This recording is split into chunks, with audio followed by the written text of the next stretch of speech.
नमस्कार दोस्तों, कैसे हैं आप लोग। आज फिर आपके सामने एक ज्योग्राफी का प्रैक्टिस सेशन, नया सेशन है ना। और हम हर सेशन में कोशिश करते हैं कि शुरू का दो चार तीन क्वेश्चन बेसिक हो, अच्छा हो, इजी हो, है ना। और उसके बाद जैसे जैसे सेशन आगे बढ़ेगा वैसे क्वेश्चन का लेवल भी बढ़ता जाएगा, है ना। तो चलिए स्टार्ट करते हैं आज का सेशन। लीप वर्ष कितने सालों में एक बार आता है? 2 साल, 3 साल, 4 साल या 5 साल? क्वेश्चन कह रहा है लीप वर्ष कितने सालों में एक बार आता है, तो वो हर 4 साल में एक बार आता है ना। ऑप्शन सी हो जाएगा इसका राइट आंसर। और आप लोग कमेंट में करके बताइएगा इस साल लीप ईयर लग रहा है कि नहीं। लीप वर्ष में फरवरी कितने दिनों का होता है? 28, 29, 30, 31? क्वेश्चन कह रहा है लीप वर्ष में फरवरी कितने दिनों का होता है, तो होता है 29 दिनों का, है ना। ऑप्शन बी हो जाएगा इसका राइट आंसर। कौन सा वर्ष लीप वर्ष नहीं होता? 2000, 1900, 2016 या 2020? क्वेश्चन कह रहा है कौन सा वर्ष लीप वर्ष नहीं होता या नहीं है ना। ऑप्शन बी हो जाएगा इसका राइट आंसर 1900, सन 1900। ज्वारीय प्रभाव मुख्य रूप से किसका प्रभाव है? सूर्य का, चंद्रमा, पृथ्वी या मंगल? क्वेश्चन कह रहा है ज्वारीय प्रभाव मुख्य रूप से किसका प्रभाव है, तो ये है चंद्रमा का, है ना। ऑप्शन बी हो जाएगा इसका राइट आंसर। ज्वारीय प्रभाव के कारण क्या होता है?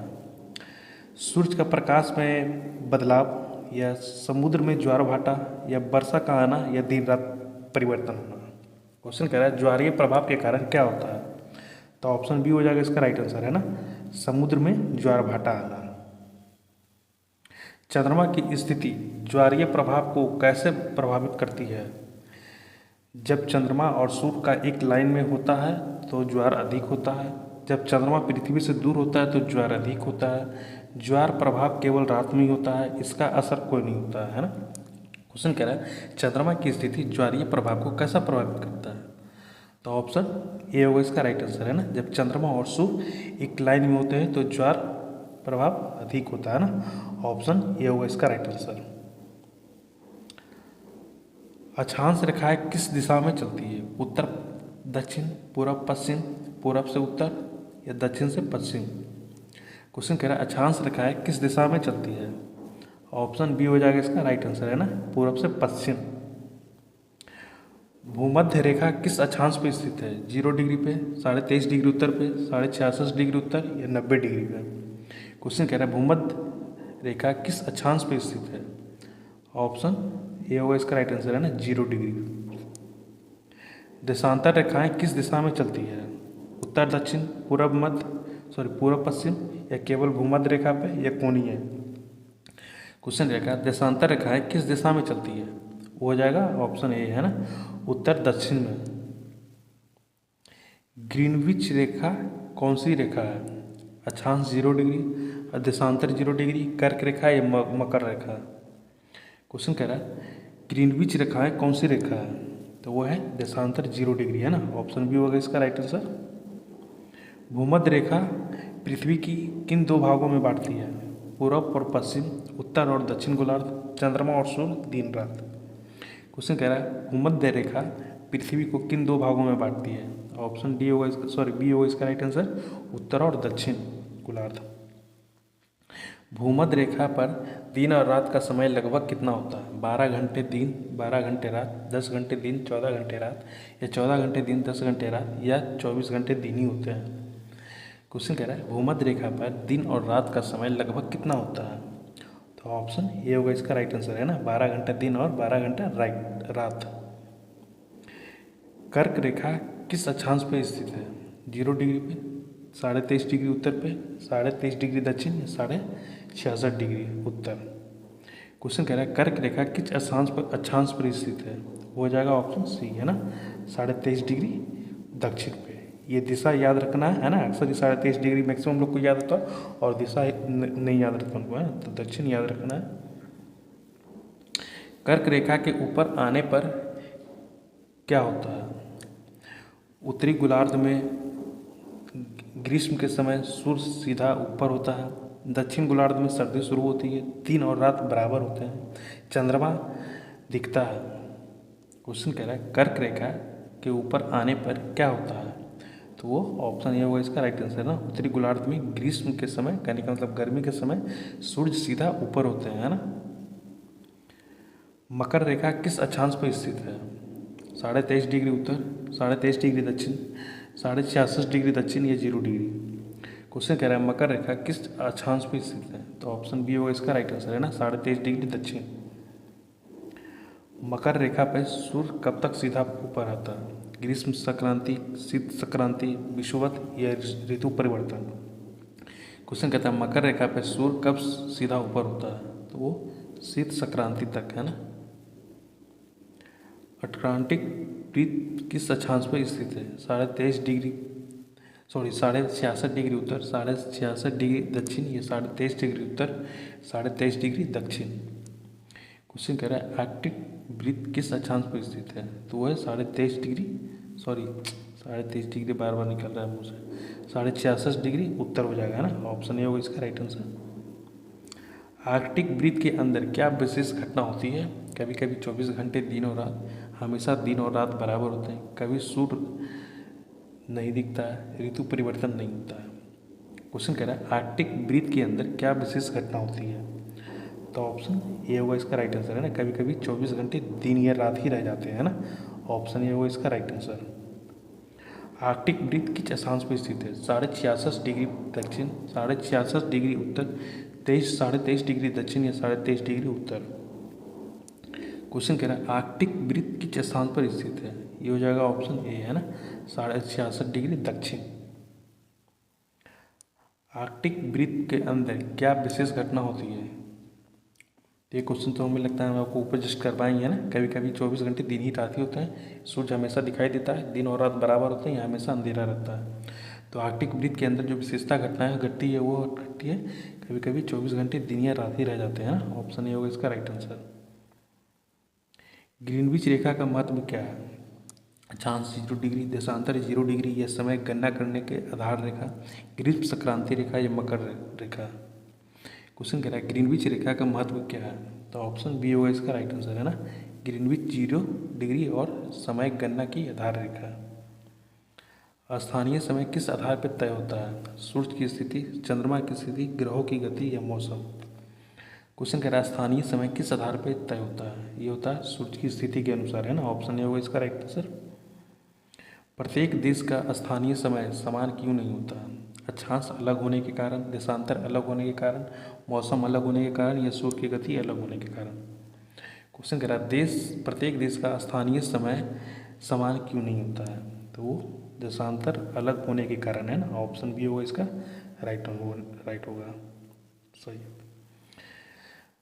मानक समय किसके आधार पर तय किया जाता है? एक ही देश के लिए एक ही समय, पूरे विश्व के लिए एक समय, प्रत्येक शहर के लिए अलग अलग समय या केवल ग्रीनविच के लिए। क्वेश्चन कह रहा है समय, मानक समय किसके आधार पर तय किया जाता है? तो वो एक ही देश के लिए एक समय, है ना। ऑप्शन ए होगा इसका राइट आंसर। एक देश के लिए एक समय कहने का मतलब क्या कि अगर भारत में जहाँ किसी शहर में अगर शाम 6 बज रहा है तो दिल्ली में भी, भारत के कोई कोना में अगर शाम 6 बज रहा है तो दिल्ली में भी 6 ही बजेगा, है ना। अगर नीचे में 6 बज रहा है तो भारत के ऊपर में भी 6 ही बजेगा। भारत का मानक समय किस स्थान पर आधारित है? दिल्ली, ग्रीनविच, 82.5 डिग्री पूर्व देशांतर मेरिडियन पर या कर्क रेखा। क्वेश्चन कह रहा है भारत का मानक समय किस स्थान पर आधारित है? तो ऑप्शन बी सी होगा इसका राइट आंसर, है ना, 82.5 डिग्री पूर्वी देशांतर मेरिडियन पर। अंतर्राष्ट्रीय तिथि रेखा मुख्य रूप से किस देशांतर पर है? 0 degree, 180 degree, 90 degree, 82.5 degree. Question कह रहा है अंतर्राष्ट्रीय तिथि रेखा मुख्य रूप से किस देशांतर पर स्थित है? तो ऑप्शन बी होगा इसका राइट आंसर, है ना, 180 डिग्री। अंतर्राष्ट्रीय तिथि रेखा पार करते ही क्या बदलता है? अक्षांश, दिनांक, मौसम या जलवायु। क्वेश्चन कह रहा है अंतर्राष्ट्रीय तिथि रेखा पार करते ही क्या बदलता है? तो ये दिनांक बदलता है, ना, कहने का मतलब तिथि, दिन, डेट। ऑप्शन बी होगा इसका राइट आंसर। स्थल मंडल किसे कहते हैं? पृथ्वी की बाहरी ठोस परत को, पृथ्वी की अंदरूनी परत को, महासागर की परत को या वायुमंडलीय की परत को। क्वेश्चन कह रहा है स्थल मंडल किसे कहते हैं? तो पृथ्वी की बाहरी ठोस परत को, है ना। ऑप्शन ए होगा इसका राइट आंसर। स्थल मंडल में क्या शामिल है? पृथ्वी की ठोस क्रस्ट और ऊपरी मेंटल, केवल महासागर, वायुमंडल और क्रस्ट या केवल क्रस्ट। क्वेश्चन कह रहा है स्थल मंडल में क्या शामिल है, तो पृथ्वी की ठोस, क्रस्ट और ऊपरी मेंटल है ना। ऑप्शन ए होगा इसका राइट आंसर। चट्टान को कितने मुख्य परतों में बांटा जाता है, 2, 3, 4 या 5। क्वेश्चन कह रहा है चट्टानों को कितने मुख्य प्रकारों में बांटा जाता है, तो ये ऑप्शन बी होगा इसका राइट आंसर है ना, 3। मुख्य प्रकार के चट्टान कौन कौन है, आग्नेय, अपसादी, कायांतरित या आग्नेय अपरदन या अपक्षय, अपसादी, तलछट या धातु या क्रिस्टल, अपक्षय या तलछट। क्वेश्चन कह रहा है मुख्य प्रकार से चट्टानें कौन कौन सी हैं, तो ऑप्शन ए होगा इसका राइट आंसर है ना, आग्नेय, अपसादी और कायांतरित। आग्नेय चट्टान कैसे बनती है, पिघली हुई मैग्मा से, तलछट जमने से, पुरानी चट्टानों के बदलने से या अपक्षय से। क्वेश्चन कह रहा है आग्नेय चट्टानें कैसे बनती है, तो ऑप्शन ए होगा इसका राइट आंसर है ना, पिघली हुई मैग्मा से। अच्छा क्वेश्चन है, ध्यान देने योग्य है ना। आग्नेय चट्टान कैसे बनती है, तो पिघली हुई मैग्मा से। निम्नलिखित में से कौन सा आग्नेय चट्टान है, ग्रेनाइट, बालू पत्थर, संगमरमर या मिट्टी। क्वेश्चन क्या है आग्नेय चट्टान कौन सी है, तो ग्रेनाइट है ना। ऑप्शन बी होगा इसका राइट, ए होगा इसका राइट आंसर है ना। कहने का मतलब कि ग्रेनाइट जो बना हुआ है पिघली हुई मैग्मा से। अपसादी चट्टान कौन सी कैसे बनती है, मैग्मा ठंडा होने से, तलछट जमने और दबाव से, ताप और दबाव से या नदी के बहाव से। क्वेश्चन करें अपसादी चट्टान कैसे बनती है, तो इसका आंसर होगा ऑप्शन बी है ना, तलछट जमने और दबाव से है ना। निम्नलिखित में से कौन सी अपसादी चट्टान है, ग्रेनाइट, बालू पत्थर, संगमरमर और बेसाल्ट। क्वेश्चन कह रहा है निम्नलिखित में से कौन सा अपसादी चट्टान है, तो वो बालू पत्थर है ना। ऑप्शन बी होगा इसका राइट आंसर। कायांतरिक चट्टान कैसे बनती है, मैग्मा ठंडा होकर, पुरानी चट्टानों का ताप और दबाव से परिवर्तन या तलछट जमने से या अपक्षय से। क्वेश्चन कह रहा है कायांतरिक चट्टान कैसे बनती है, ऑप्शन बी होगा इसका राइट आंसर है ना, पुरानी चट्टान का ताप और दबाव के परिवर्तन से। निम्नलिखित में से कौन सा कायांतरिक चट्टान है, संगमरमर, ग्रेनाइट, बेसाल्ट या बालू। क्वेश्चन कह रहा है निम्नलिखित में से कौन सी कायांतरिक चट्टान है, तो संगमरमर है जो कि कायांतरिक चट्टान है ना। चट्टान चक्र किसे कहते हैं, चट्टानों के बनने और बदलने की प्रक्रिया को, चट्टानों का रंग बदलना, तलछट का बहाव या मैग्मा का जमना। क्वेश्चन कह रहा है चट्टान चक्र किसे कहते हैं, तो हो जाएगा चट्टानों के बनने और बदलने की प्रक्रिया को है ना। ऑप्शन ए होगा इसका राइट आंसर। और नीचे सेम ही क्वेश्चन, ये भी क्वेश्चन इसी से आ गया है ना इसी पेज पे, तो इसको भी देख ही लेते हैं। चट्टान चक्र में क्या शामिल है, आग्नेय, अपसादी, कायांतरिक, आग्नेय, केवल अपसादी, कायांतरिक या केवल मैग्मा अपसादी या केवल तलछट जमाव से।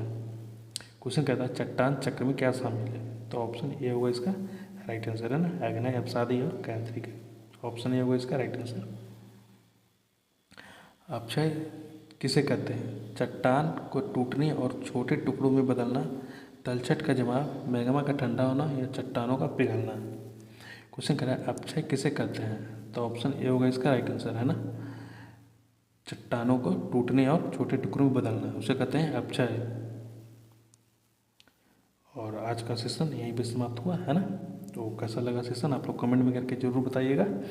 और अगर किसी प्रकार का कोई प्रॉब्लम है और अच्छा आना चाहिए और किस प्रकार का क्वेश्चन लाना चाहिए, किस पेपर से लाना चाहिए, तो आप लोग ज़रूर कमेंट में करके बताइएगा। और एक बात कहना चाहते हैं भाई, हम जो करवा रहे हैं मेरे ऊपर पूर्ण विश्वास रखिए, जितना करवा रहे हैं उतना कर लीजिए, मोर देन इनफ है ना, इससे ज़्यादा बाहर कुछ नहीं आने वाला। बस मेरे ऊपर विश्वास रखिए, बस जैसे करवा रहे हैं जो करवा रहे हैं वो कर लीजिए, मोर देन सफिशिएंट है ना। तो ठीक है, मिलते हैं अगले सेशन में, तब तक के लिए थैंक यू।